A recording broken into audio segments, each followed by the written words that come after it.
इन गुनाहों में शामिल रहा।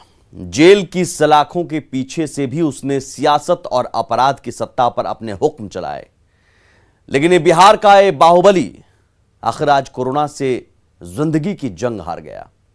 आज हम आपको दिखाएंगे इस डॉन की कहानी। देखिए, एक था डॉन।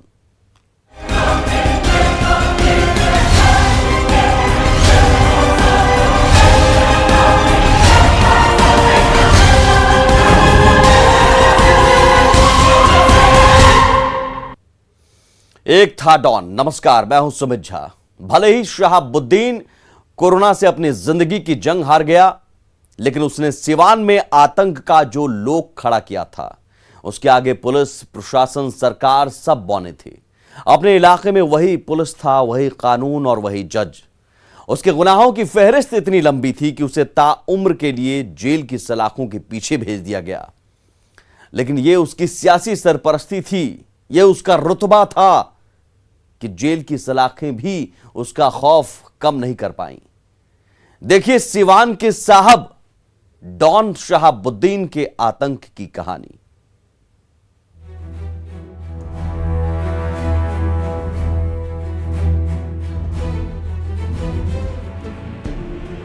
देश के पहले राष्ट्रपति डॉक्टर राजेंद्र प्रसाद की जन्मस्थली सिवान में 80 के दशक के दौरान नई उम्र का एक नौजवान अपनी जगह बनाने की कोशिश कर रहा था।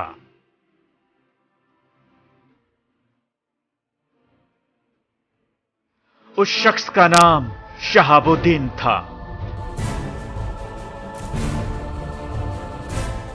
जो कम्युनिस्ट पार्टी और बीजेपी कार्यकर्ताओं के साथ खूनी मारपीट के कारण बहुत जल्द चर्चित हो गया। इतना कि उसका नाम शाबू AK-47 पड़ गया। 1986 में हुसैनगंज थाने में शहाबुद्दीन पर पहली FIR दर्ज हुई। बाद में उसी थाने में उसे A लिस्ट हिस्ट्री शीटर के तौर पर दर्ज किया गया।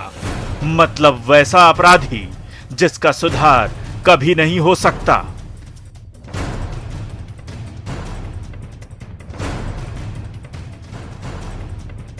आतंक की दुनिया में शहाबुद्दीन का यह आगाज था।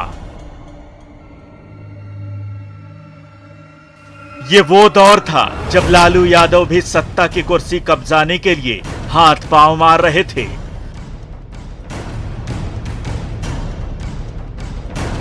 शहाबुद्दीन लालू के साथ हो लिया। यहीं से शहाबुद्दीन के जराइम को सियासत का साथ मिला और उसने पलटकर फिर कभी पीछे नहीं देखा। लालू के सियासी समीकरण में शहाबुद्दीन का मुस्लिम और बाहुबली चेहरा फिट बैठता था।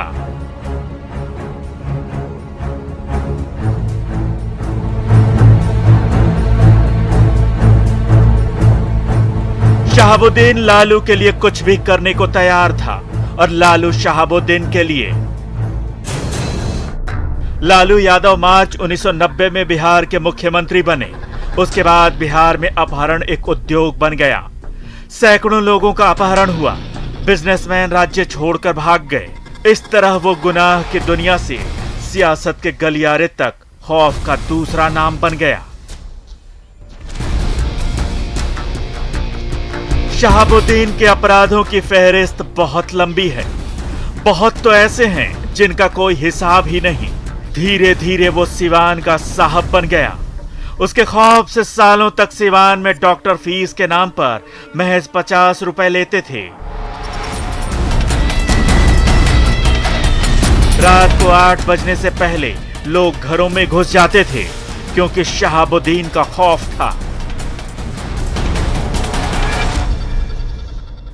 कोई नई कार नहीं खरीदता, अपनी तनख्वाह किसी से नहीं बताता, क्योंकि रंगदारी देनी पड़ती थी। शादी विवाह में कितना खर्च हुआ कोई किसी को नहीं बताता था। बहुत बार तो लोग ये भी नहीं बताते थे कि उनके बच्चे कहां नौकरी कर रहे हैं। कई घरों में ऐसा हुआ कि कुछ बच्चे नौकरी कर रहे थे तो कुछ घर पर ही रह गए, क्योंकि सारे बाहर चले जाते तो माँ बाप को रंगदारी देनी पड़ती। धनी लोग पुरानी मोटरसाइकिल से चलते और कम पैसे वाले पैदल ही। इन्हीं अपराधों ने शहाबुद्दीन का जनाधार बना दिया। वो अपने घर में जनता दरबार लगाने लगा। लोगों की समस्याएं मिनटों में निपटाने लगा। कई बार तो ऐसा हुआ कि पीड़ित को पुलिस सलाह देती कि साहब के पास चले जाओ। उस दौर में सिवान में शहाबुद्दीन की सल्तनत के खिलाफ जिसने भी आवाज उठाई उसका काम तमाम हो गया। 31 मार्च 1997 को सिवान के जेपी चौक पर एक सभा हो रही थी। ये सभा भारतीय कम्युनिस्ट पार्टी के कार्यकर्ता और जेएनयू छात्र संघ के अध्यक्ष रह चुके चंद्रशेखर की थी। उस दौर में चंद्रशेखर सरकार की मुखालफत करने वाले एक युवा नेता के तौर पर उभर रहे थे। सभा के दौरान ही गोली मारकर चंद्रशेखर की हत्या कर दी गई।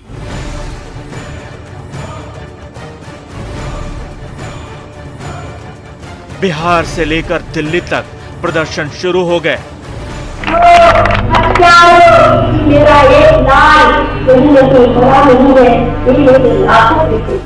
यह बिहार में दहशत की सियासत का नया अंदाज था। इस हत्या का आरोप लगा सिवान के बाहुबली सांसद मोहम्मद शहाबुद्दीन पर। मेरा बेटा मेरे तड़प तड़प के उसको प्यारी माँ कह के उसको प्राण निकला। बेटा मैं कितना, मैं तो आम जनता के बीच में कहती हूँ शहाबू मेरे बेटा को मरवाया है, क्यों कि ये बहुत जोग नेता है, इसको मार देंगे तो हमारा कुर्सी आबाद रहेगा। ये वो दौर था जब कोई भी पत्रकार शहाबुद्दीन के खिलाफ खबर नहीं छाप सकता था, कोई विरोधी जुलूस नहीं निकाल सकता था, कोई प्रदर्शन नहीं कर सकता था, कोई भी राजनीतिक दल बंद का आह्वान नहीं कर सकता था। सिवान में शहाबुद्दीन की इसी बादशाहत को चुनौती दी थी छात्र नेता चंद्रशेखर ने। शहाबुद्दीन की हिम्मत इतनी बढ़ गई कि पुलिस और सरकारी कर्मचारियों को वो कुछ नहीं समझता था।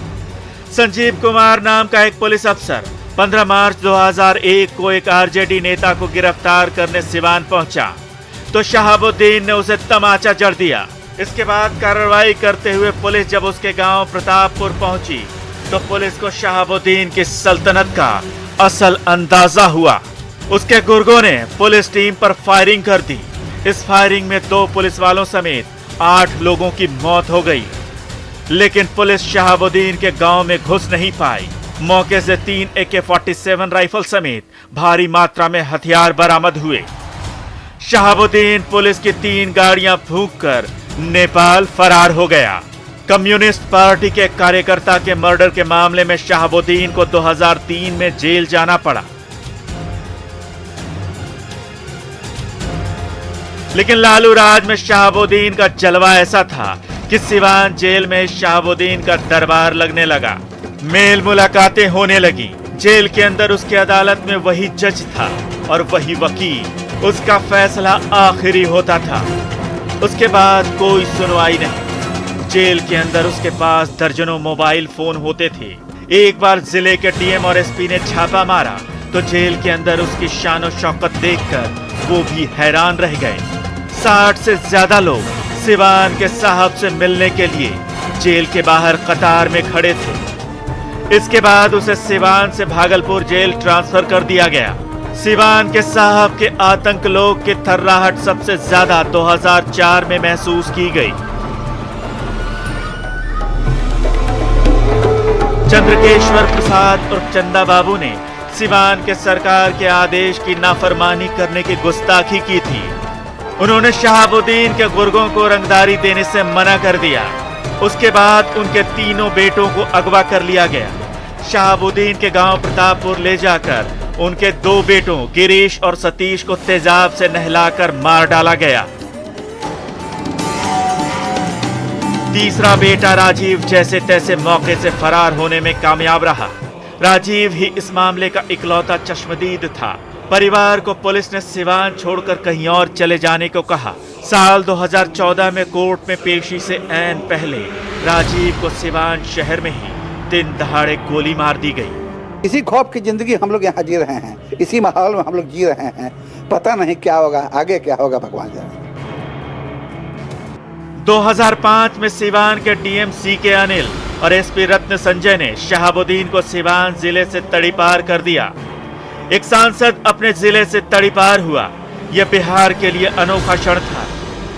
इसके बाद पुलिस ने शहाबुद्दीन के घर पर रेड डाली। जुर्म के इस बादशाह के घर से पाकिस्तान में बने हथियार, बम, सब कुछ मिले। ये भी सबूत मिले कि पाकिस्तान की खुफिया एजेंसी ISI से इसके संबंध हैं। बाद में सुनवाई के दौरान सुप्रीम कोर्ट ने भी पूछा कि सांसद होने के नाते तुम्हें वैसे हथियारों की जरूरत क्यों है जो सिर्फ आर्मी के पास हैं, CRPF और पुलिस के पास भी नहीं। लालू राबड़ी राज में शहाबुद्दीन के गिरेबान पर कभी कानून के हाथ सख्ती से नहीं पड़े। 2005 में नीतीश के सुशासन राज में शहाबुद्दीन के गुनाहों पर कानून ने अंकुश जरूर लगा, जैसे इस बाहुबली का सूरज अस्त हो गया।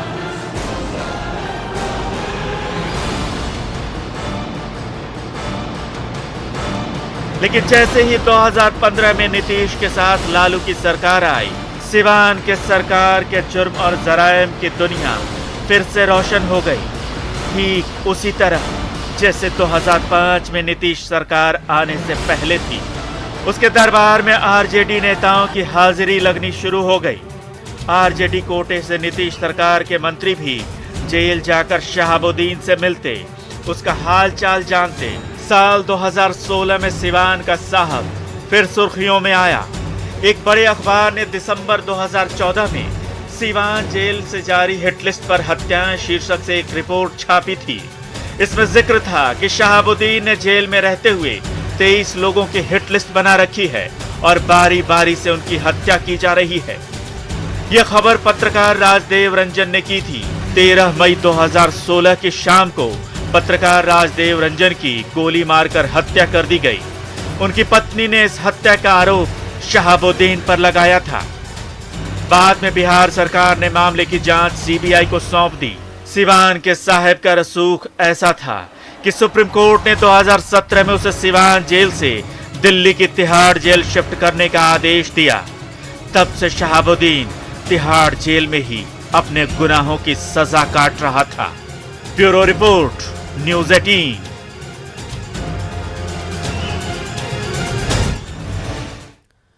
अपराध की सीढ़ियां चढ़ते चढ़ते राजनीति के गलियारे तक पहुंचने वालों की कमी नहीं है। शहाबुद्दीन ने भी यही रास्ता चुना।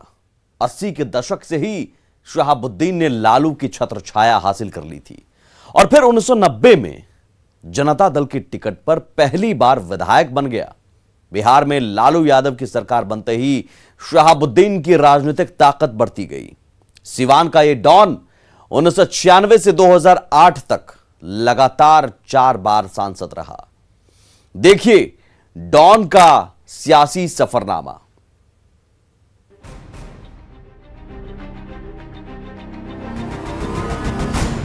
एक वक्त था जब कहा जाता था कि सिवान की राजनीति का मतलब है मोहम्मद शहाबुद्दीन। एक बाहुबली से राजनेता बने मोहम्मद शहाबुद्दीन के राजनीतिक जीवन में प्रवेश से लेकर मौत तक सिवान की राजनीति उसके ही इर्द गिर्द घूमती रही। फिर चाहे पंचायत चुनाव हो या विधानसभा या लोकसभा का चुनाव, उस वक्त बिना शहाबुद्दीन के सिवान की राजनीति की कल्पना ही नहीं की जा सकती थी। देश और प्रदेश में चाहे कोई और मुद्दा क्यों न हो, लेकिन सिवान में बस एक ही मुद्दा छाया रहा, शहाबुद्दीन और उसका अपराध।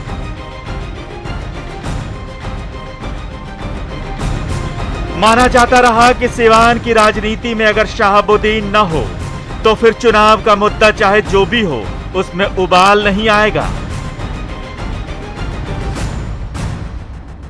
बिहार में कभी अपराध का बड़ा नाम रहे शहाबुद्दीन का जन्म 10 मई 1967 को सिवान जिले के हुसैनगंज प्रखंड के प्रतापपुर गांव में हुआ था। शहाबुद्दीन ने कॉलेज के जमाने में ही अपराध की दुनिया का दामन थाम लिया था। 1980 में सिवान के DAV कॉलेज से पढ़ाई करने के दौरान ही शहाबुद्दीन ने अपराध के साथ साथ राजनीति में भी कदम रख दिया था।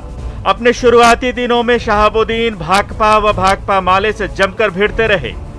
उन दिनों भाकपा के साथ उनका राजनीतिक टकराव यहां तक बढ़ गया कि सिवान की राजनीति में 2 ध्रुव बन गए, एक शहाबुद्दीन तो दूसरा भाकपा माले।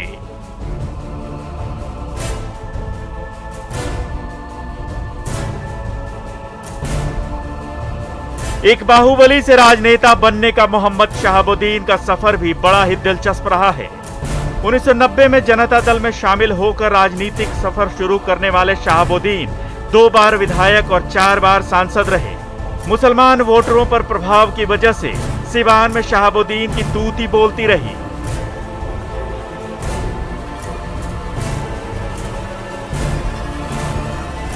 मुसलमान वोटरों के अलावा अन्य वोटरों पर भी शहाबुद्दीन की ठीक ठाक पकड़ थी।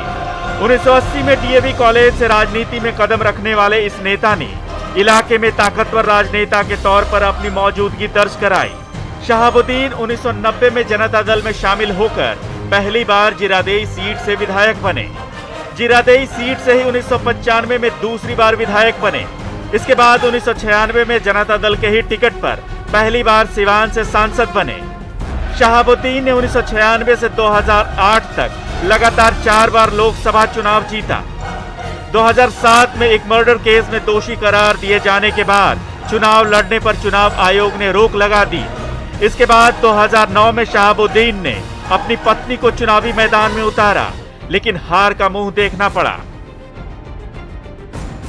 सिवान का यह डॉन 1996 में केंद्रीय राज्य मंत्री बनते बनते रह गया, क्योंकि उस दौरान उसके खिलाफ मर्डर का एक केस खुल गया था।